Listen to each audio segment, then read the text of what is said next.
wasaruye yamara wasize ukuri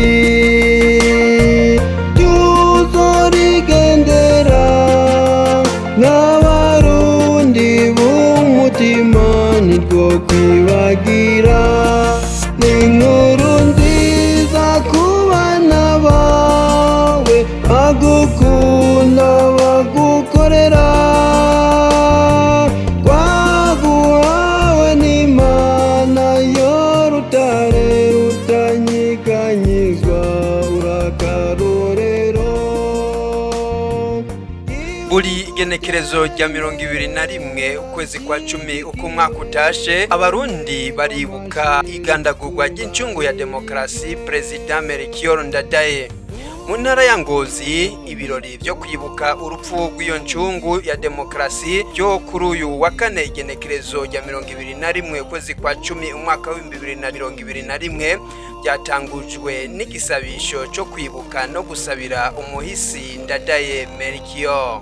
Muri ico gisabisho Padiri Samusoni Nsavyiyumva yagarutse kuri amwe mu majambo nkoramutima yashikirijwe na President Melchior Ndadaye aho yagira ati ubuzima bwo ku isi bumeze nk'urukino aho umwe wese akina ku nimero yiwe hanyuma akarengana. Ayo namwe mu majambo yashikiriza arondera kunywanisha abarundi mu kubereka ko bakwiye kwama bakora ineza aho bari hose igihe cyose bagihari kugira ngo basige iragi ryiza. Inyuma y'ico gisabisho haciye hakurikira gushira ingori z'amashurwe ku cibutso c'injungu ya demokarasi President Melchior Ndadaye. Muri uwo mugigwa hakaba hatanguye Epipode Baranyigwa buramatari w'intara ya Ngozi, hanyuma hakurikira musitanteri wa komine ya Ngozi ari kumwe n'umutambukanyi wiwe, aho haciye hakurikira abaserukira imigambwe itandukanye mu ntara ya Ngozi.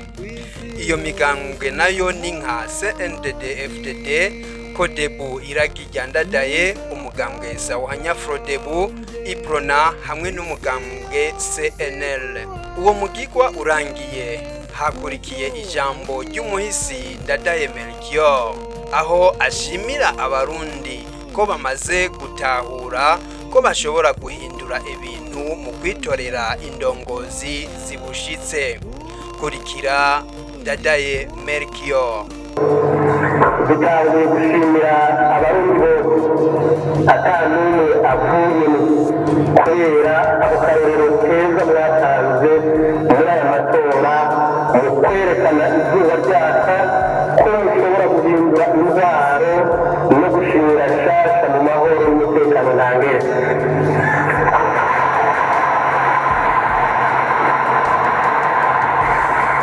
Turatengukiye kandi abo bose bitaye ku rutare bagatubika umukanda bakabira icunga kugira ngo uburundi bushasha tubushikire. Tukaba dutengukiye cyane cyane abo barundi baduhaye amajwi bakongera bagaha amajwi abashinga amateka badushyigikira mu mabanga yo kurongora uburundi bushasha. Umuhisi Ndadaye Melchior yibukije kandi abarundi n'abanyamahanga ko uzoshaka konona amahoro abarundi barose banyotewe azosanga abarundi sinzi bahagaze bwuma. Subira mu mukurikire. Barundi kazi uburundi bushasha mwaraye mutoye bugiye kuranganira ubwa mbere amahoro kuri bose. Mu myaka iheze igihugu cyacu cyaraguye mu isanganya akatari gake.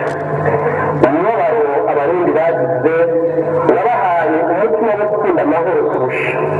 Koko biraboneka ko abarundi munyotewe amahoro mu gihugu cyanyu, amahoro mu makomine yanyu, amahoro mu mitima yanyu, amahoro mu ngo zanyu. Ayo mahoro tunyotewe twese tugiye kuyaharanira twivuye inyuma. Uzoza ashaka kutwononera umutekano uwo ari we naho azoba yitwaje iki azomenye ko azosanga abarundi miliyoni n'imiliyoni bahagaze bwuma baharanira ayo mahoro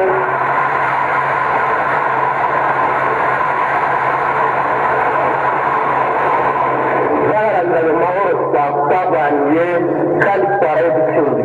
Ibirori byaciye birangizwa n'ijambo rya buramatari w'intara ya Ngozi Epipode Baranyikwa. Tumukurikire. Duhereye kuri musitanteri yakira ibirori wa komine Ngozi. Ngozi murangurira imirimo mu ntara yacu, mbere ni Bujumbura. Ndabona indongozi zagwitavye zavuye i Bujumbura. Banyakubahwa murongo y'imigambwe yemewe n'amategeko, duhereye ku mugambwe CNDD-FDD uri ku butegetsi. Banyakubahwa ndongozi mwese mukoraniye hano, murongo ibisata binyuranye bikorera mu ntara no mu karere, umwe wese yumve mu cubahiro Imana yamuhaye. Banyakubahwa bene gihugu muri hano mwaje gukurikirana ibirori. Banyakubahwa abakozi b'Imana muri Antunga arikanciyemo, baruka nikavyo muri benshi uno munsi, tutibagiye n'abaregwa banyu n'abarezi banyu muri hano. Tugira amahoro yemwe, sangwa amahoro, ubumwe, iterambere, ubutungane na demokarasi mu ntara yacu nziza ya Ngozi no mu gihugu cyacu cyiza cy'u Burundi.